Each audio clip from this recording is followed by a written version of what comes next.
KAS ಮುಂತಾದ ಉನ್ನತ ಹುದ್ದೆಗಳ ಕನಸು ಕಾಣೋ ಪ್ರತಿಭಾವಂತ ವಿದ್ಯಾರ್ಥಿಗಳ ಕನಸನ್ನು ನನಸು ಮಾಡೋ ದಿಸೆಯಲ್ಲಿ ಆರಂಭವಾಗಿರೋ ಫ್ರಂಟ್ಲೈನ್ ಐಎಎಸ್ ಅಕಾಡೆಮಿ ಸಂಸ್ಥೆಯ ನೂತನ ಕೋಚಿಂಗ್ ಕೇಂದ್ರವನ್ನು ಶಾಸಕರಾದ ಮಾನ್ಯ ಎಸ್.ಆರ್. ವಿಶ್ವನಾಥ್ ರವರ ಸಲಹೆ ಸಹಕಾರದ ಮೇರೆಗೆ ಯಲಹಂಕ ಉಪನಗರದಲ್ಲಿ ಸೋಮವಾರ ಉದ್ಘಾಟಿಸಲಾಯಿತು. ಬಿಪಿಎಲ್ ಕಾರ್ಡ್ ಹೊಂದಿರೋ ವಿದ್ಯಾರ್ಥಿಗಳಿಗೆ, ವಿಶೇಷವಾಗಿ ಸರ್ಕಾರಿ ಕಾಲೇಜುಗಳಲ್ಲಿ ಪದವಿ ಪಡೆದಿರೋ ವಿದ್ಯಾರ್ಥಿಗಳಿಗೆ ಉಚಿತ ಕೋಚಿಂಗ್ ನೀಡೋ ಮಹತ್ವದ ಉದ್ದೇಶವನ್ನು ಸಂಸ್ಥೆ ಹೊಂದಿದ್ದು, ಪ್ರತಿಭಾವಂತ ಬಡ ಮಕ್ಕಳು ಸಹ ಐಎಎಸ್, ಐಪಿಎಸ್ನಂತಹ ಪ್ರಮುಖ ಹುದ್ದೆಗಳನ್ನು ಅಲಂಕರಿಸಲು ಅಗತ್ಯವಾದ ತರಬೇತಿಯನ್ನು ಸಂಸ್ಥೆಯ ವತಿಯಿಂದ ಉಚಿತವಾಗಿ ನೀಡಲು ಮುಂದಾಗಿರುವುದು ಹಲವರ ಶ್ಲಾಘನೆಗೆ ಪಾತ್ರವಾಗಿದೆ. ಫ್ರಂಟ್ಲೈನ್ ಐಎಎಸ್ ಅಕಾಡೆಮಿಯ ನೂತನ ಕೋಚಿಂಗ್ ಕೇಂದ್ರದ ಉದ್ಘಾಟನಾ ಸಮಾರಂಭದಲ್ಲಿ ಶ್ರೀ ಸಾಯಿ ರಾಘವೇಂದ್ರ ಎಜುಕೇಷನಲ್ ಟ್ರಸ್ಟ್ನ ಅಧ್ಯಕ್ಷರಾದ ಚಲಪತಿ, ಎನ್ವಿ ಕಾರ್ಯದರ್ಶಿ ಶಿವಶಂಕರ್, ಎಸ್ಆರ್ ಯಲಹಂಕ ಪ್ರಥಮ ದರ್ಜೆ ಕಾಲೇಜಿನ ಪ್ರಾಂಶುಪಾಲರಾದ ಶ್ರೀ ಚಂದ್ರಪ್ಪ, ಫ್ರಂಟ್ಲೈನ್ ಐಎಎಸ್ ಅಕಾಡೆಮಿಯ ಸಂಚಾಲಕ ಶ್ರೀ ಸುರೇಶ್ ಕುಮಾರ್, ತೆಲಂಗಾಣ ರಾಜ್ಯದ ಡಿವೈಎಸ್ಪಿ ದಾಮೋದರ್, ಸುನಿಲ್ ಕುಮಾರ್, ಧನಂಜಯ್ ಸೇರಿದಂತೆ ಇನ್ನಿತರರು ಉಪಸ್ಥಿತರಿದ್ದರು. ನಾನು ಜಾಗ್ರಫಿ ಎನ್ವೈರ್ಮೆಂಟ್ ಪಾಠ ಮಾಡ್ತೀನಿ UPSC ವಿದ್ಯಾರ್ಥಿಗಳಿಗೆ. ಈ ಒಂದು ಮಾಧ್ಯಮದ ಮುಖಾಂತರ ಏನು ಹೇಳಕ್ಕೆ ಇಷ್ಟಪಡ್ತೀನಿ ಅಂದರೆ ಸರ್, ನಾನು ಗ್ರಾಮೀಣ ಪ್ರದೇಶಗಳಲ್ಲಿ ತುಂಬ ಜನ ಪ್ರತಿಭಾವಂತ ವಿದ್ಯಾರ್ಥಿಗಳಿರ್ತಾರೆ. ಆದರೆ ಅವರಿಗೆ ಓದಬೇಕು ಅಂತ ಒಂದು ಪ್ಲ್ಯಾಟ್ಫಾರ್ಮ್ ಸಿಗಲ್ಲ ಅವರಿಗೆ.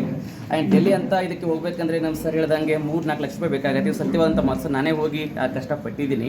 ಆದರೆ ಗ್ರಾಮೀಣ ವಿದ್ಯಾರ್ಥಿಗಳಿಗೆ, ಪ್ರತಿಭಾವಂತ ವಿದ್ಯಾರ್ಥಿಗಳಿಗೆ ಅಥವಾ ನೊಂದಂಥ ಒಂದು ಜೀವಗಳಿಗೆ ಒಂದು ಒಳ್ಳೆಯ ಉದ್ದೇಶ ಇಟ್ಕೊಂಡು ಅವರಿಗೆ ಒಂದು ಒಳ್ಳೆಯ ಒಂದು ಪ್ಲ್ಯಾಟ್ಫಾರ್ಮ್ ಸಿಗಲಿ ಅಂತ ಒಂದು ಒಳ್ಳೆಯ ಉದ್ದೇಶದಿಂದ ಸರ್ ಮತ್ತು ಇಲ್ಲಿ ಶಾಸಕರಾದಂಥವರು ವಿಶ್ವನಾಥ್ ಸರು ಒಂದು ಒಳ್ಳೆಯ ಒಂದು ಉದ್ದೇಶ ಅಂದರೆ ಒಂದು ಪ್ಲ್ಯಾಟ್ಫಾರ್ಮ್ ಒದಗಿಸಬೇಕು ಅಂತೇಳಿ ಫ್ರೀ ಕೋಚಿಂಗ್ ಕೊಡ್ತಾ ಇದ್ದಾರೆ.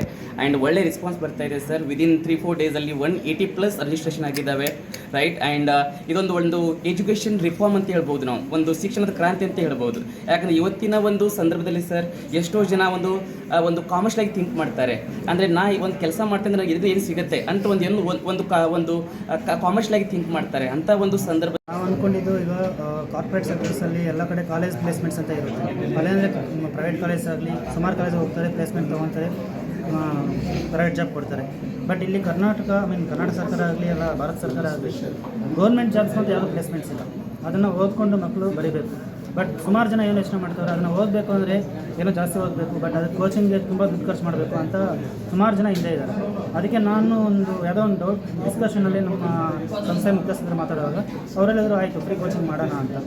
ಸೊ ಇದನ್ನು ಫ್ರೀ ಕೋಚಿಂಗ್ ರೀಚ್ ಮಾಡಬೇಕು ಅಂದರೆ ನಾವು ನಾರ್ಮಲಾಗಿ ಬ್ರೋಷರ್ ಮಾಡೋದು ರೀಚ್ ಆಗಲ್ಲ. ಒಂದು ಸಂಸ್ಥೆಯಲ್ಲಿ ಗಣ್ಯ ವ್ಯಕ್ತಿಗಳ ಹತ್ರ ಹೋಗಿ ಅವ್ರನ್ನ ಮೀಟ್ ಮಾಡಿದಾಗ ಅಂತ ಎಷ್ಟು ಬಂದಿದ್ದು ನಮ್ಮ ವಿಶ್ವನಾಥ್ ಸರ್ ಅವರು MLA ಸರ್ ಹತ್ರ ಹೋಗಿ ಮಾತಾಡಿದಾಗ ಅವ್ರು ತುಂಬ ಸಪೋರ್ಟ್ ಮಾಡಿದ್ರು. ಅಲ್ಲಿರೋವಂಥ ಲೋಕಲ್ ಲೀಡರ್ಸ್ ಆಗಲಿ ಎಲ್ಲರೂ ಇಲ್ಲಿ ಈಗ ಆಲ್ಮೋಸ್ಟ್ 180+ ಅಡ್ಮಿಷನ್ಸ್ ಆಗಿದೆ ಇಲ್ಲಿ. ಸೊ ನಮಗಂತೂ ತುಂಬ ಖುಷಿ ಆಗ್ತಾಯಿದೆ. ನಾನು ಇಷ್ಟೊಂದು ಆಗುತ್ತೆ ಅಂತ ಅಂದ್ಕೊಂಡಿದ್ದಿಲ್ಲ. ಇದನ್ನು ಜಾಸ್ತಿ ಆಗಬೇಕು. ಸುಮಾರು ನಮ್ಮ ಸಂಸ್ಥೆಯ ಹೆಸರನ್ನ ಒಳ್ಳೆ ರೀತಿಯ ಅವ್ರು ತರಬೇಕು ಅಂತಲೂ. Suresh Kumar sir convener Frontline IAS academy ಸಂಚಾಲಕರಾಗಿ ಕೆಲಸ ಮಾಡ್ತೀನಿ. I am K. Satyanarayan, Deputy Superintendent of Police in Telangana State. ఒక పర్సనల్ వర్క్ మీద నేను ఇక్కడ రావడం జరిగింది. ఫ్రెండ్స్ ఇన్వైట్ చేస్తే ఈ అకాడమీ విజిట్ చేశాను. చాలా ఆశ్చర్యం వేసింది. ఫ్రంట్ లైన్ ఐఏఎస్ అకాడమీ ఒక ఫస్ట్ బ్యాచ్ ఇక్కడ స్టార్ట్ అవుతుంది.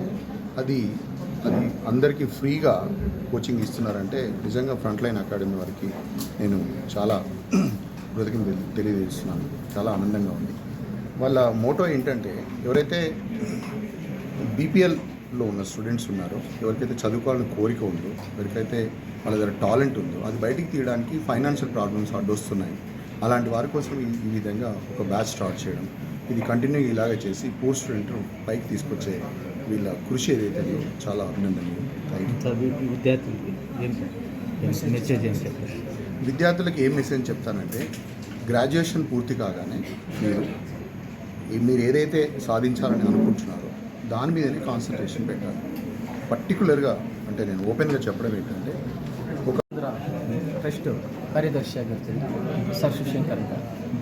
ಬಡ ವಿದ್ಯಾರ್ಥಿಗಳಿಗೆ ಕೋಚಿಂಗ್ ಕೊಡಬೇಕಂತ ಹೇಳ್ಬಿಟ್ಟು ಸರ್ ಈ ಉಚಿತವಾಗಿ ಮಾಡಬೇಕು ಅನ್ನೋ ಕಾನ್ಸೆಪ್ಟ್ ಹೇಗೆ ಬಂತು ಸರ್? ಬಂದಂದರೆ ಬಡವರು ಪಾಪ ಎಷ್ಟು ಜನ ಮಾಡೋರು IAS IPS ಮಾಡಬೇಕಂತೇಳಿ ಬಡ ಮಕ್ಕಳು ಪೇಜ್ ಇರ್ತಾರೆ, ಅವ್ರಿಗೆ ದುಡ್ಡು ಕೊಟ್ಟು ಮಾಡೋದಕ್ಕಾಗ್ತಾಯಿಲ್ಲ.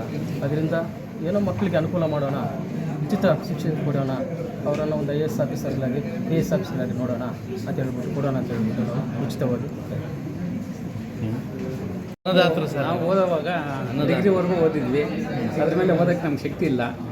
ಈಗ ಸ್ವಲ್ಪ ಬಡ ಮಕ್ಕಳಿಗೆ ಓದೋಕ್ಕೆ ಒಂದು ಸಹಾಯ ಮಾಡೋಣ ಅಂತ ಒಂದು ಟ್ರಸ್ಟ್ ಮುಖಾಂತರ IAS ಅಕಾಡೆಮಿ ಅಂತೇಳಿ ಇದು ಮಾಡಿ ಈ ಸ್ಟೂಡೆಂಟ್ ಸಹಾಯ ಮಾಡೋಣ ಅಂತೇಳಿ ಮಾಡ್ತಾಯಿದ್ದೀವಿ ಸರ್. Good name sir. ನಮ್ಮ ಹೆಸರು ಚಲಪತಿ ಸರ್. ನಿಮ್ಮ ಉದ್ದೇಶಕ್ಕೆ PSI, FDA, SDA, KS, PDO, IAS ಈ ಎಲ್ಲ ಸ್ಪರ್ಧಾತ್ಮಕ ಪರೀಕ್ಷೆಗಳಿಗೆ ಉಚಿತವಾಗಿ ತರಬೇತಿ ನೀಡಲಾಗುತ್ತಿದೆ.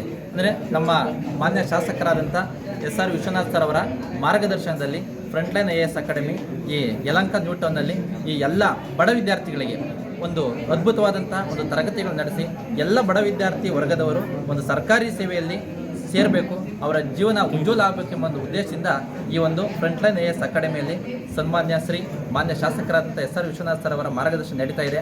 ಆ ಎಲ್ಲ ವಿದ್ಯಾರ್ಥಿಗಳು ಇದರ ಸದುಪಯೋಗವನ್ನು ಪಡ್ಕೊಂಡು ತಮ್ಮ ಜೀವನವನ್ನು ಉಜ್ವಲಗೊಳಿಸ್ಕೊಬೇಕು ಅಂತ ಕೇಳ್ಕೊಂಡು ಟೋಟಲ್ ಫ್ರೀನಾ ಅಥವಾ ಸರ್ ಟೋಟಲ್ಲು ಫ್ರೀ ಇದೆ. ಯಾವುದೇ ಯಾರಿಗೂ ₹1 ಫೀಸ್ ಇಲ್ಲ ಸರ್. ಸಂಪೂರ್ಣವಾದಂಥ ಉಚಿತವಾದಂಥ ಒಂದು ತರಬೇತಿ ನೀಡಲಾಗುತ್ತಿದೆ. ಹಾಗಾಗಿ ಯಾರ್ದು ₹1 ಕಾಸ್ಟ್ ಇಲ್ಲ ಸರ್. ಎಷ್ಟು ಜನ ಎಂಟ್ರೋಲ್ ಆಗಿದ್ದಾರೆ ಸರ್ ಈಗ ಸದ್ಯಕ್ಕೆ ಒಂದು 180 ಜನ ವಿದ್ಯಾರ್ಥಿಗಳು ತಮ್ಮ ಹೆಸರನ್ನು ಕೊಟ್ಟು ನೋಂದಾಯಿಸ್ಕೊಂಡಿದ್ದಾರೆ. ಅವರು ಇನ್ನೂ ಒಂದು 500 ಜನ ಆದರೂ ನೋಂದಾಯಿಸ್ಕೊತಾರೆ. ಅವರೆಲ್ಲರಿಗೂ ಉಚಿತವಾದಂಥ ಫ್ರೀಯಾಗಿ ಒಂದು PC ಇಂದ IAS ವರೆಗೆ ಕೋಚಿಂಗ್ ನೀಡಲಾಗುತ್ತಿದೆ ಸರ್. ತಮ್ಮ ಹೆಸರು? ಸರ್ ತಮ್ಮ ಹೆಸರು ಮಾರೇಗೌಡರು, ಎಕ್ಸಲೆಂಟ್ ಇತಿಹಾಸ ಆಥರ್.